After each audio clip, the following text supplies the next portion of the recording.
안녕하십니까. 미래세대우 리서치센터장 서철수입니다. 저희가 이번에 새로운 코너를 하나 신설을 했습니다. 이 코너의 목적은 빠르게 변하는 세상, 특히 이제 코로나19 이후에 더 빨리 모두 다 체감하고 있습니다.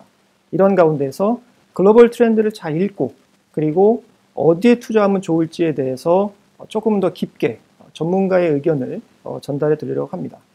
물론 이제 저희 리서치센터 애널리스트 분들이 주축으로 참여를 하시겠습니다만 종종 저희 외부 전문가, 현업에 계신 전문가분들을 모셔서 조언을, 자문을 들어보는 시간을 갖도록 하겠습니다. 저희 미래세 리서치는 글로벌 혁신을 주도하면서 신기술을 이용해서 실제로 효율성을 끌어올리는 그런 좋은 기업들을 많이 추천해드리고 있습니다. 모쪼록 계속 지켜봐 주시면서 좋은 투자 아이디어를 얻어가시기를 바랍니다. 오늘 처음 시작할 테마는 이른바 디지털 헬스케어입니다. 사실 디지털 헬스케어도 여러 분야가 있습니다만 그 중에서도 오늘은 그 핵심인 원격 의료에 대해서 시작을 해보도록 하겠습니다.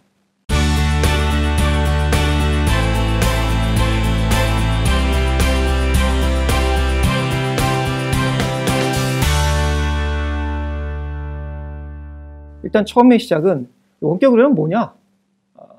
그리고 원격 의료 산업에는 어떤 것들이 있는지 거기에 대해서 먼저 간단하게 이제 시작을 편하게 하도록 하겠습니다. 네. 김충희 말씀해 주시죠. 일단은 간단하게 설명을 드리면 말 그대로 그러니까 원격, 그러니까 떨어져 있는 상태에서 의료를 하는 거고요. 그래서 뭐 이제 비대면. 네, 맞습니다. 그래서 화상이나 아니면 영상, 비슷한 말이죠. 화상이나 아니면 음성 이런 것들을 이용해서 진료 행위를 하는 걸 말합니다. 그래서 이제 작게 얘기할 때는 말 그대로 이제 선생님을 보면서 이제 진료하는 거, 이 진료에 포커스를 맞춰서 얘기를 하기도 하는데요. 이제 요거를 조금 더 확장시키면 저희가 이제 뭐 모니터링을 한다든지 아니면 앞단에서 진료하기 전에 저희가 뭐 예약하거나 뭐 그런 것들 할 수 있잖아요. 이제 그런 식으로 확장이 될 수 있습니다. 근데 비대면 의료 요약하면 그거일 수 있는데 사실 어떻게 보면 비대면이라고 하는 거는 네. 디지털라이제이션 시대의 수단, 효과적인 수단이고 맞습니다. 본질은 사실 의료잖아요. 맞습니다. 근데 이 의료 산업은 다른 인더스트리랑 조금 다른 측면들이 좀 있는 것 같아요. 이렇게 보면 볼수록. 맞습니다. 네. 그 중에서도 예를 들면 모든 비즈니스랑 결국 돈이 왔다 갔다 하는데 이 의료 산업은 돈을 지불하는 게 우리가 언뜻 생각하기는 내 돈이 나가는 것 같지만 그렇죠. 네. 실질적으로는 뭐 보험회사라든지 이런 여러 가지 이해관계자들이 많이 끼어 있더라고요. 네. 그래서 그런 좀 독특한 구조에 대해서 먼저 좀 간단하게 좀 말씀을 해주셨으면 좋겠는데 어느 분이 좀 더 뭐 하실까요? 편하게 말씀하시면 둘 다 의견 좋습니다. 우선 이제 방금도 센터장님이 말씀하신 것처럼 의료비라는 게 내가 지출을 하는 거다라고 생각을 하고 내가 현금으로 결제한다든지 카드로 결제를 한다든지 하니까 환자가 내는 거라고 생각을 하지만 실제로 저희 월급을 보면 월급의 건강보험료가 다달이 10%씩 나가고 있고 엄청 나갑니다. 엄청 많이 나가죠. 그래서 그 돈이 다 모여져 있는 곳은 국민건강보험공단입니다. 네, 그렇죠. 우리나라의 정부 산하 기관인데 공단에서 그 의료비를 다 가지고 모아서 들고 있다가 환자가 뭐 건강한 사람이 아파서 병원을 가게 되면은 의료비를 내게 되는데 그러면은 저희가 보험이라는 개념 자체는 그 모아져 있는 돈에서 돈을 같이 좀 도와주는 형태가 되는 것이 보험이기 때문에 건강보험도 그런 컨셉이라서 건강보험관리공단이 돈을 같이 지급을 해주는 겁니다. 그래서 그렇죠. 실제로는 내가 내는 돈이라고 생각을 하지만 내가 내는 돈을 보험공단이 가지고 있다가 의사한테 주는 거라고 생각을 하시면 그게 제일 중요하다 기억하시면 됩니다. 미국은 이제 크게 보험 시장은 이제 세 가지로 보실 수가 있으세요. 아까 말씀하셨듯이 이제 민간의 보험 영역, 민간 보험사들이 있고 그 다음에 이제 공보험이 있어요.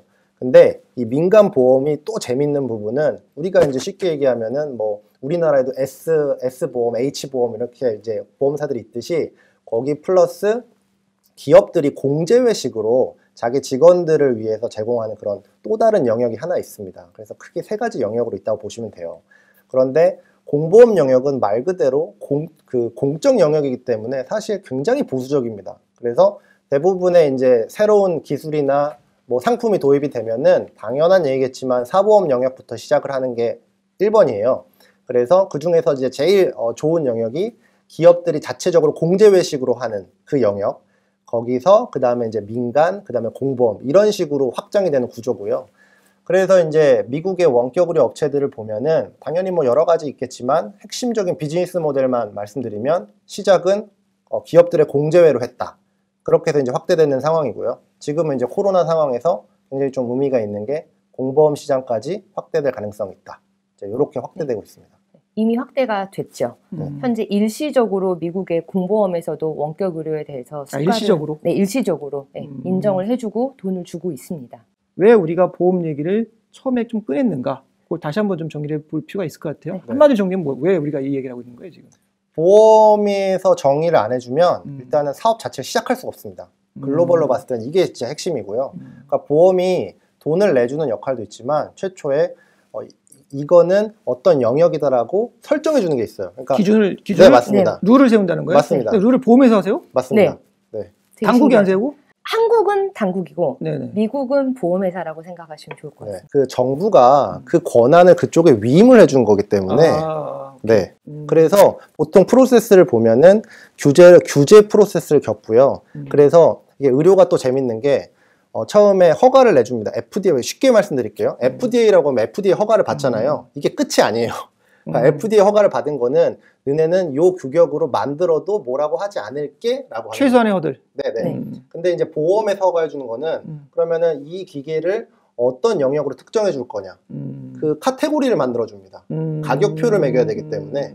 그래서 원격 의료도 그 가격표를 이 보험사들이 정해주거든요. 그러니까 규제 기간은 말 그대로 만들어도 된다라고 하는 규제를 해주는 거고 보험사는 가격표를 정해주는 거죠. 이게 우리가 아까 처음으로 들어가서 본질이 의료이기 때문에 네.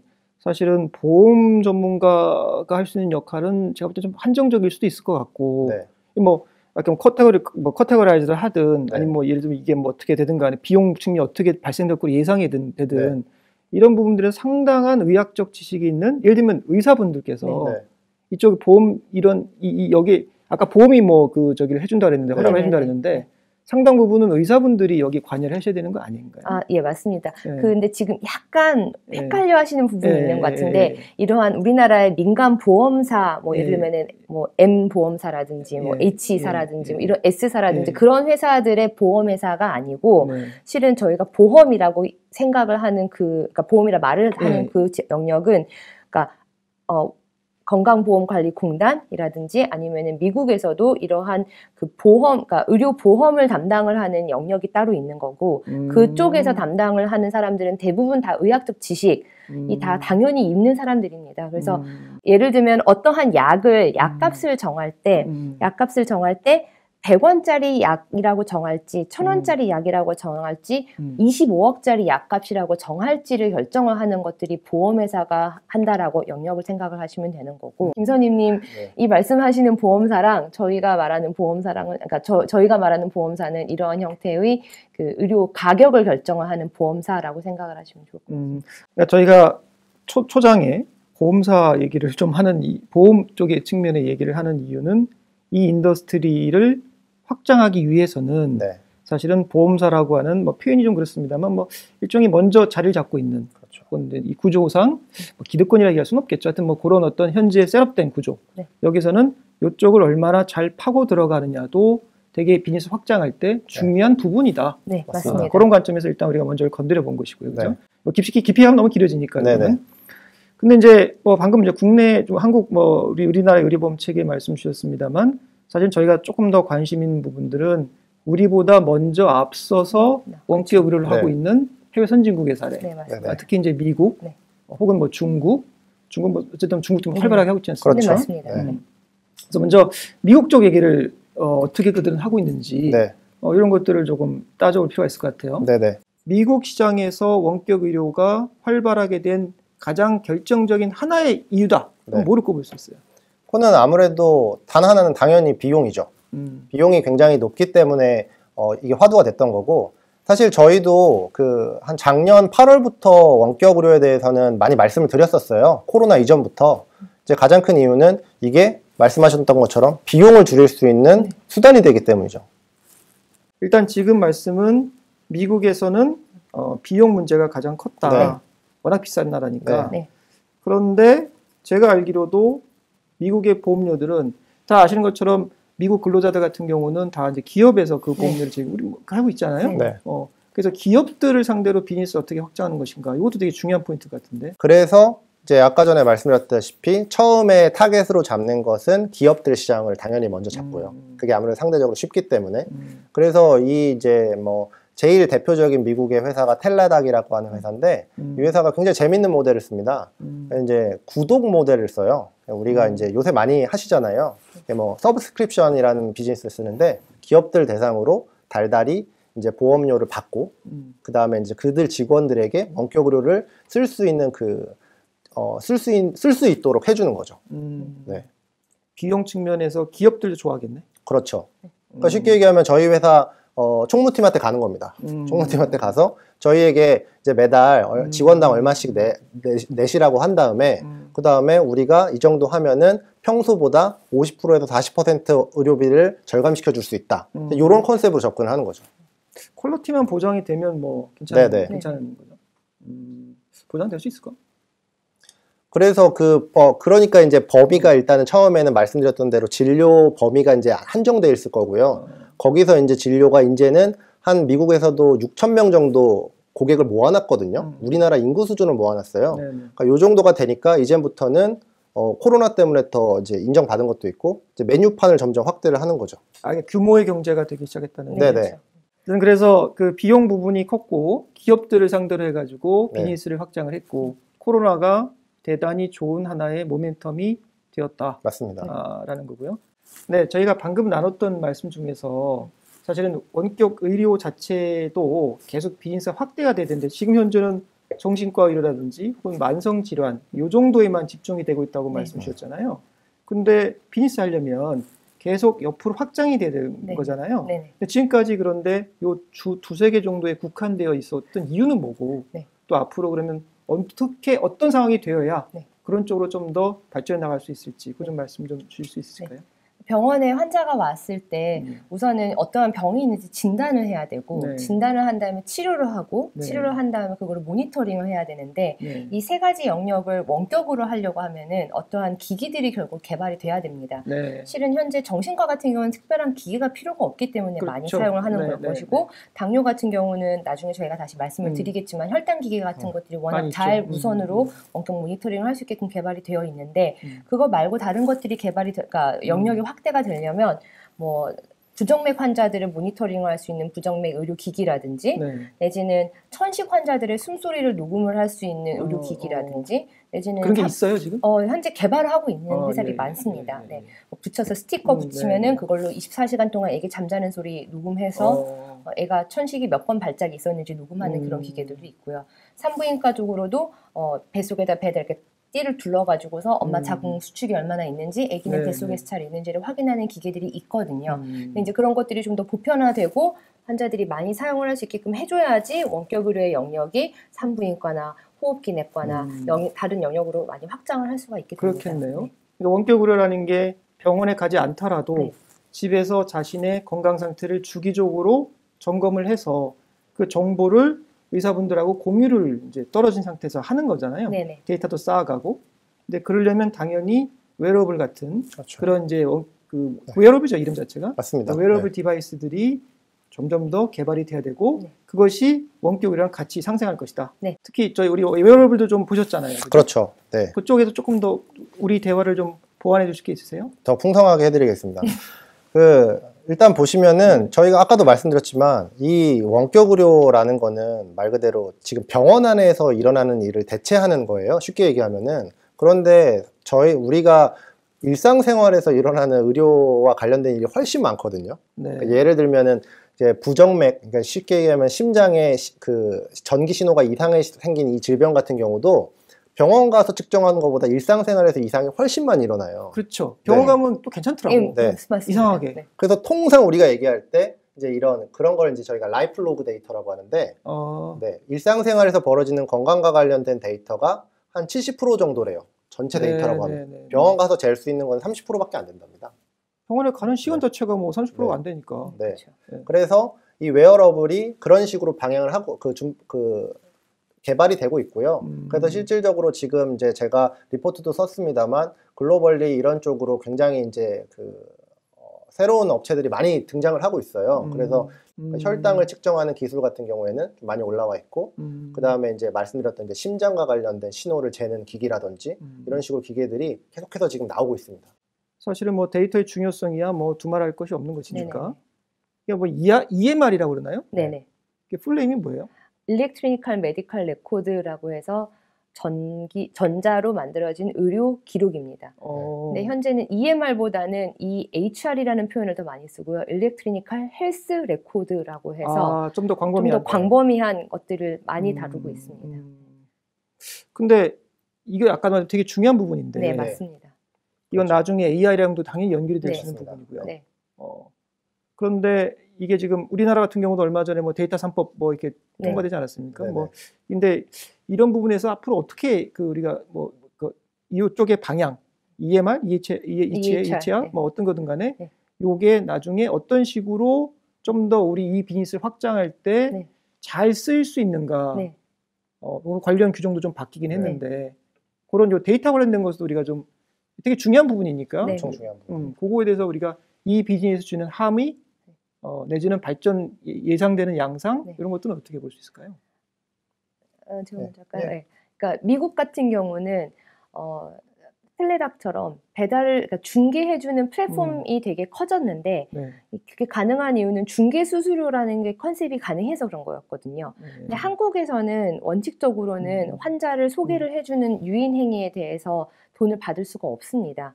레퍼럴 피. 네, 레퍼럴 피를 받을 수가 없습니다. 한국의 의료법상 그게 문제가 그러니까 받을 수가 없어서 한국에서는 만일에 원격 의료가 보편적인 그런 시스템 안으로 들어오게 된다라고 했을 때는 가장 그걸 플랫폼을 해줄 수 있는 회사는 EHR 회사가 될 거다라고 생각을 하고 있습니다. 그래서 실은 EHR 회사가 따로 있는 거예요? 네, EHR 회사는 다 따로 있습니다. 미국에서도 에픽이나 서너 같은 회사들이 EHR로만 비즈니스를 하는 회사들이 있거든요. 그런 회사는 사실은 단순히 데이터를 관리할 뿐만 아니라 다른 병원들하고 연결을 하거나 환자가 어디에 사시든 간에 어디를 옮겨가든 간에 그죠? 항상 연결을 또 클라우드를 연결할 수도 있는 것이고 또 혹은 분석을 통해 가지고 알고리즘을 늘리는 AI랑도 연결을 할 수가 있을 것이고 지금 우리가 얘기하는 상당히 많은 신기술들이 다 이렇게 포괄될 수 있는 것도 비즈니스 같은데 그런 기업들도 좀 앞으로 분석을 좀 해줘야 되겠는데. 예, 저는 이미 하고 있습니다. 하고 있어요? 네, 하지만 오늘은 원격 의료가 주제이기 때문에. EHR로 실은 되게 큰 비즈니스고 말씀드린 이런 몇 가지 회사들은 이미 김선임님께서 분석을 하고 있는 거 저도 알고 있는데 그런 회사들이 원격 의료의 넥스가 되지 않을까라고 생각을 하고 있고요. 한국에서는 실은 몇 군데 회사가 원격 의료의 테마주로 해서 최근에 주가가 많이 올라가고 했던 건 알고 있습니다만 원격 의료라는 것은 이제 실은 가장 중요한 건 모바일이 돼야 되거든요. 클라우드도 돼야 되고 그 다음에는 보안 이슈도 되게 중요하고 데이터가 표준화가 돼야 되고 상당히 해야 될 것들이 많은데 금융도 예전에 이렇게 그냥 통장에 이렇게 10,000원 넣었습니다. 1,000원 넣었습니다. 해서 이렇게 도장 찍어주고 하던 거에서 지금은 다 전산으로 바뀌었잖아요. 전산으로 바뀐 게 심지어는 미래에셋에서 다른 증권사에 있는 계좌도 볼 수 있고 다른 보험회사 들어가 있는 것도 볼 수 있고 다른 은행에 들어가 있는 것도 볼 수 있는 것처럼 헬스케어 영역에서도 그게 가능하려면은 세브란스 병원에서 진료를 받은 사람이 서울대병원 검사 결과도 확인할 수 있고 아산병원 검사 결과도 확인할 수 있고 내지는 동네 병원에서 검사한 결과도 확인을 할 수 있어야 되거든요. 그게 가능하려면은 결국에는 그런 의료 정보 자체가 표준화가 되고 교류가 돼야 됩니다. 그거는 우리나라에서는 정부에서 상당히 이제 주도적으로 이제 그런 사업들을 진행을 하고 있는 중이고 그게 돼야지 한국에서는 궁극적인 원격 의료가 가능하지 않을까라고 생각은 하고 있습니다. 좋은 포인트인데 근데 사실은 그거는 각국의 표준도 중요하지만 더 길게 보면 글로벌 스탠다드도 필요할 것 같은데 글로벌 스탠다드 이미 다 갖추어져 있고 글로벌 스탠다드라는 그러니까 글로벌 스탠다드가 있고 거기에 맞춘 한국형 표준도 있는데 그게 지금 뭐 한국형 EHR 내지 한국형 원격 의료라는 형태로 가지는 않고 어떻게든 글로벌 표준화에 맞춰서 가려고 많이 노력을 하고 있는 걸로 알고 있습니다. 그러면 또 중간 정리해보자면 우리가 지금 원격 의료를 얘기하고 있습니다만 아까 잠깐 좀 전에 얘기했던 것처럼 하드웨어 측면에서의 웨어러블 이것도 같이 커오고 있고 그다음에 지금 우리가 나누는 이 데이터는 소프트한 부분인데 이 소프트웨어 측면에서 소프트웨어라기보다 소프트한 데이터 관리하고 분석하고 서로 통합해서 유기적으로 연결하고 이런 부분들도 같이 성장을 해오고 있다. 근데 사실은 이제 잘 아시는 것처럼 원격 의료의 또 다른 특징은 플랫폼 비즈니스잖아요. 맞습니다. 이게 수요자와 공급자를 맞습니다. 잘 연결시켜 주는 그런 비즈니스고, 그런 부분에서도 아까 우리 얘기해놨던 뭐 공범이 얼마나 허가하는가 뭐 이런 이슈도 있겠습니다만, 그래서 그 플랫폼 비즈니스의 진행 상황 이런 것도 좀 너무 브로드한 질문인가요? 아니요. 네, 해볼 수 있어요? 충분하게. 네. 네. 뭐 질문하면 다 답할 수 있어야지. 네. 그럼요. 애널리스트는. 저는 뭐 자판기입니다. 그 플랫폼 성격은 굉장히 중요합니다. 왜냐하면 초기에 그 원격 의료가 출발점을 우리가 되돌아볼 필요가 있는데, 말씀하셨던 대로 의료는 안전성과 유효성이 확보돼야 돼요. 그러면 안전성과 유효성을 확보할 수 있는 영역부터 출발을 했겠죠. 그게 이제 우리가 이제 소위 얘기하는 그 되게 이제 그 응급실 환자들, 응급 환자들이나 아니면은 이제 감기나 이런 증상 같은 일반적인 의료 건강 상담 이제 이런 쪽으로 갔거든요. 그러니까 응급이? 네, 그러니까 응급실 가는 게 우리가 이제 너무 뭐 예를 들어 다리 부러졌다 이런 게 아니라 이제 놀라서 가는 경우도 많거든요. 응급실 환자의 한 70%가 사실은 별거 아닌 경우가 많답니다. 안 가도 되는 건지, 내가 지금 이거 괜찮은 거야? 뭐 예를 들면 저한테도 뭐 누님 애가 39도인데 응급실을 갈까요? 그러면 지금 병원 안 가도 돼요. 그냥 집에서 헤어질 맞아요. 아니, 그게 정말로 좋은 것 같아요. 그게 되게, 저도 최근에 막내가 열이 좀 올랐거든요. 네네. 근데 처음 든 생각이 이거 코로나 가서 검사를 받아야 되나 말아야 되나 이런 그렇죠. 거죠. 네. 그렇죠. 근데 가는 것 자체도 좀 찜찜하더라고요. 네. 조만간 내려서 뭐 어쨌든 별일 바로 없었는데. 그 지점입니다. 아, 진짜? 거기서부터 원격 의료가 출발이 된 거거든요. 원격 의료를 얘기할 때 이제 케이스로 많이 얘기하는 게 이런 것들이에요. 우리 애가 열이 나는데 어떻게 할까요? 피부에 뭐가 났는데 어떻게 할까요? 저 지금 내과를 가야 되나요? 아니면 뭐 어딜 가야 되나요? 뭐 이런 식이거든요. 그런데 거기서 플랫폼이 왜 중요하냐면, 그러니까 그런 부분들은 아마 의사분들도 크게 뭐 이상이 없을 거예요. 근데 대신 그걸로 돈을 어떻게 벌 거냐라는 문제로 들어가게 되면은 애매하죠. 업체 입장에서는. 그러니까 업체들이 꾸준하게 돈을 모을 수 있는 플랫폼 비즈니스 구독 모델을 도입을 한 거고요. 플랫폼 비즈니스랑 구독 모델하고는 뭐 비슷한 연관이 돼 있지만 똑같은 네. 건 아니잖아요. 그렇습니다. 네. 그런데 이제 거기서 최초에 이제 구독 모델을 통해서, 아까 플랫폼이랑 구독 모델이랑 다른 개념이긴 하지만 걔네들이 이제 큰 그림을 그렸을 때 플랫폼이라는 거는 고객이 확장이 돼요. 고객이 어느 정도 만들어지면 거기다가 메뉴를 추가할 수 있잖아요. 이제 그 방향으로 이제 가려고 했던 거고, 거기서 여기 업체들이 사용했던 전략이 구독 모델인 거죠. 플랫폼으로 가기 위한 전략이 구독 모델이었던 거죠. 그래서 그렇게 이제 일반적인 그런 진료들은 돈을 벌기가 어렵지만 구독 모델을 사용함으로써 이제 업체들도 돈을 벌 수 있는 환경이 만들어진 거죠. 네. 그래서 그게 이제 플랫폼으로 진화를 한 거고요. 근데 지금 상황으로 봤을 때는 그렇게 모아놓은 사람들이 이제 6,000명 정도 되거든요. 6천만 명 정도 되거든요. 미국에서만. 그러면은 이거는 무시할 수 없는 숫자입니다. 우리나라 인구랑 거의 비슷한, 우리나라 인구보다 더 많은 숫자니까요. 네.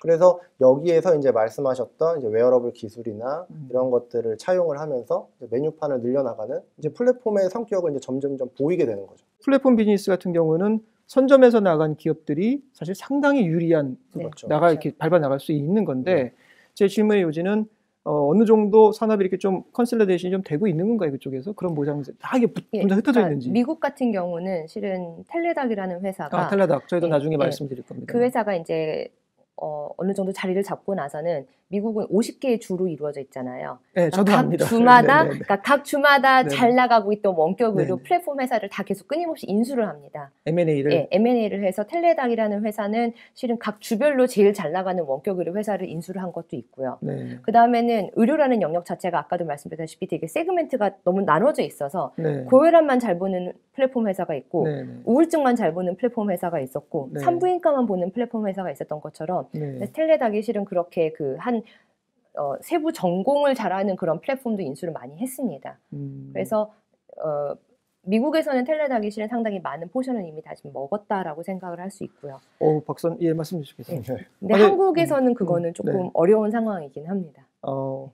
박사님, 한국에서 저기 VC 지금 하고 계신데 미국 상황도 잘 아시나요? 네. 우리 김치현을 질 수 없는데 뭐 좀 도포한 색다른 정보 없어요? 지금까지 일어난 콘솔리데이션은, 그러니까 어떤 산업적인 의미가 있는 콘솔리데이션이라고 보기는 힘듭니다. 말 그대로 영역을 확장하기 위한 영역을 확장하기 위한 M&A였기 때문에 물리적인. 네네. 그런데 양적인. 나쁘는 그 질적인 변화 같은 맞습니다. 것들이. 근데 지금부터 M&A가 일어나면은 6천만을 가진 회사랑 뭐 5천만을 가진 회사. 네.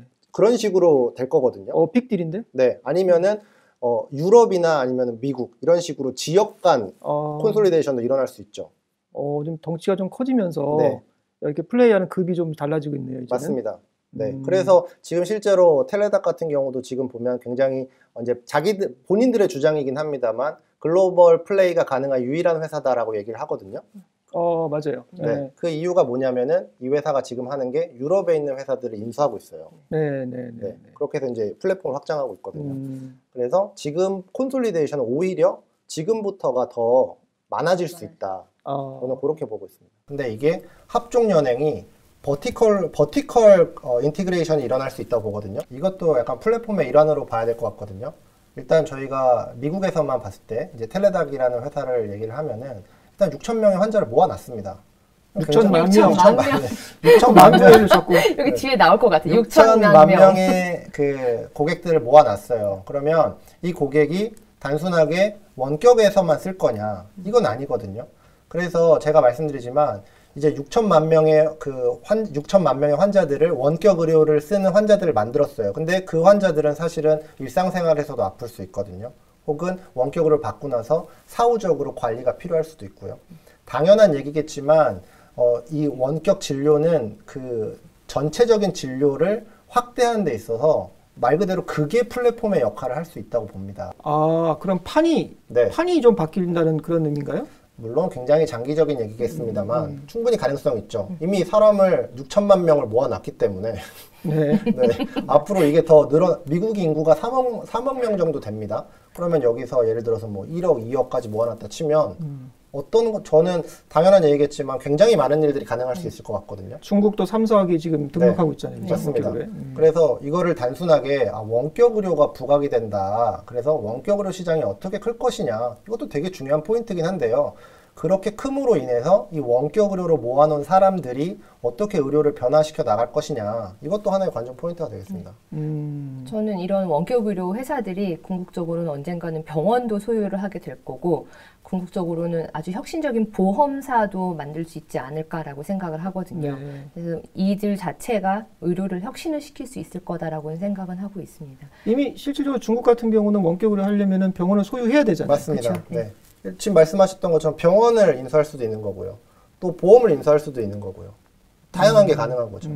그리고 최근에는 의료기기 회사들이 이제 웨어러블 뿐만이 아니라 모니터링 기능들을 계속해서 부과하고 있습니다. 그러면은 거기에서 의료기기 회사를 인수할 수도 있는 거고요. 굉장히 이제 다양한 그 선택지가 있는 거죠. 네. 그러니까 기존에 이제 양쪽으로 서로 컨설레이션이 아니라 이제 질적으로 계속 또 확장도 해가고 또 성장되고 또 새로운 혁신을 끌어들여가지고 또 다른 비즈니스를 열고 이런 쪽으로 가능성이 상당히 크다. 맞습니다.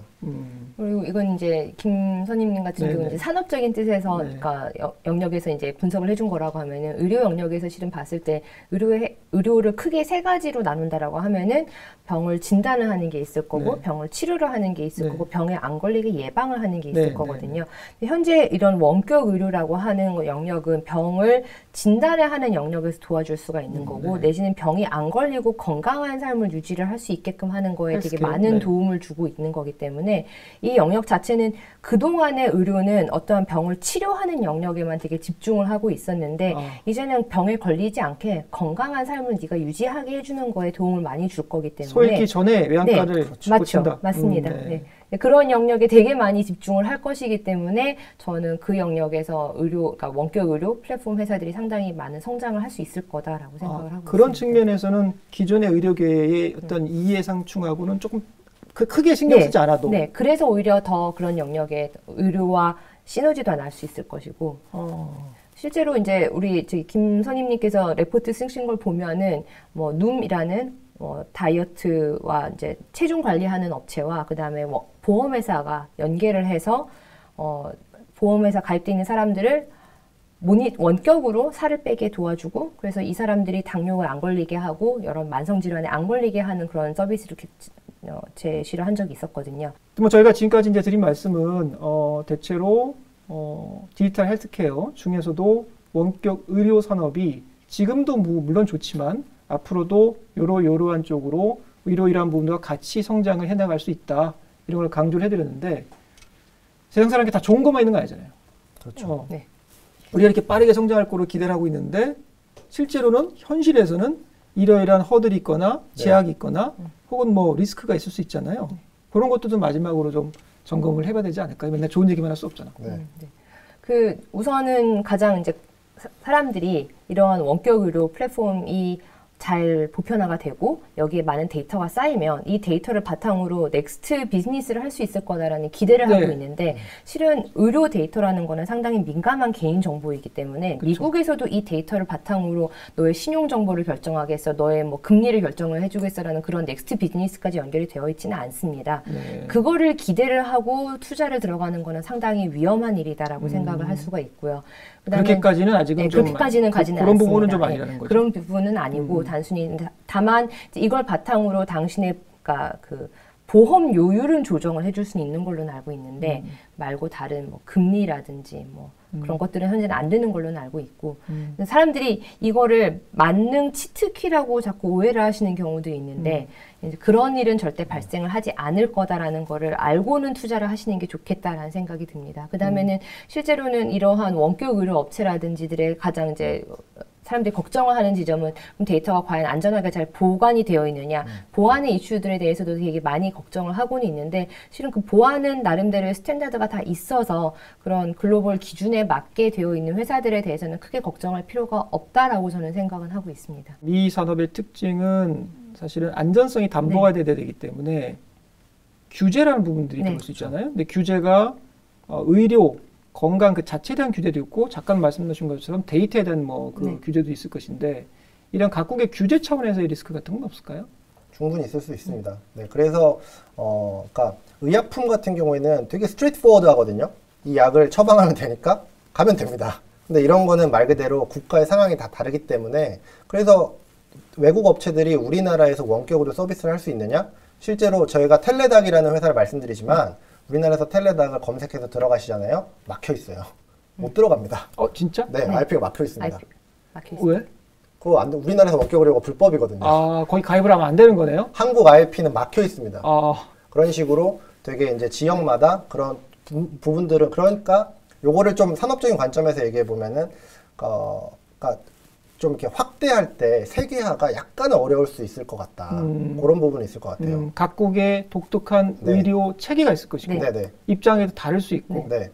글로벌화, 세계화 네. 할 때 아까 텔레닥이 유럽으로 진출한다 네. 그랬는데 네. 사실은 허들이 좀 있을 수 있겠네요. 네. 그렇지만 이제 그런 이제 그래도 유럽이나 약간 미국 같은 선진국 같은 경우는 그나마 조금 괜찮을 수 있다고 봐요. 실제로 사례들이 있기 때문에. 근데 이것을 중국이나 아니면 우리나라 같은 쪽으로 온다고 했을 때는 또 문제가 있을 수 있죠. 그래서 가급적이면은 세계화 측면을 보실 때 약간 이제 좀 선진국 업체들이 조금 더 유리하지 않을까. 그렇긴 한데 뭐 사실 인구수나 잠재적인 수요를 보면 뭐 중국의 막대한 네. 소비층도 있는 거니까 그쪽 시장도 저희가 다음 주에 제대로 한번 살펴볼 겁니다. 예, 오늘 긴 시간 동안 저희가 원격 디지털 헬스케어 중에서도 원격 의료에 대해서 특히 우리 어려운 발걸음을 해주신 문 박사님하고 좋은 시간을 가져봤습니다. 저희가 앞으로도 첫 번째는 이제 원격 의료로 시작을 했습니다만 다음 주에는 원격 의료 중에서도 구체적으로 어떤 종목에 투자를 해야 될 것인가, 특히 중국 기업을 포함해서 그래서 2부를 이어갈 것이고요. 그리고 그 다음에 시리즈들도 계속 준비를 하고 있습니다. 중국의 반도체 과연 자립 가능한가? 향후 미래는 어떨 것인가? 이런 부분에 대해서도 저희가 또 심도 깊게 한 2편으로 나눠서 찍을 예정으로 있습니다. 이게 꼭 저희가 어떤 시장 상황이 이러니까 뭐 요새는 요거를 봐야 한다 이런 어떤 단기적인 관점이 아니라 중장기적으로 계속해서 성장할 수 있고 특히 새로운 기술들을 이용해서 더불어서 또 플랫폼 영역까지도 그런 비즈니스 관점까지도 더해주면 더 좋겠죠. 이런 꾸준하고 장기적으로 성장 가능한 이런 섹터들과 종목들 중심으로 앞으로도 계속해서 전문성 있게 분석해 드리도록 하겠습니다. 이런 과정에서 좋은 투자 아이디어들을 얻어 가셨으면 좋겠습니다. 오늘 첫 회라 조금 어설픈 부분도 있었을 텐데요. 앞으로 계속해서 발전해 나갈 여지라고 생각을 해주시면 너무 고맙겠습니다. 오늘 마치도록 하겠습니다. 고생 많으셨습니다. 네, 감사합니다. 네. 수고하셨습니다.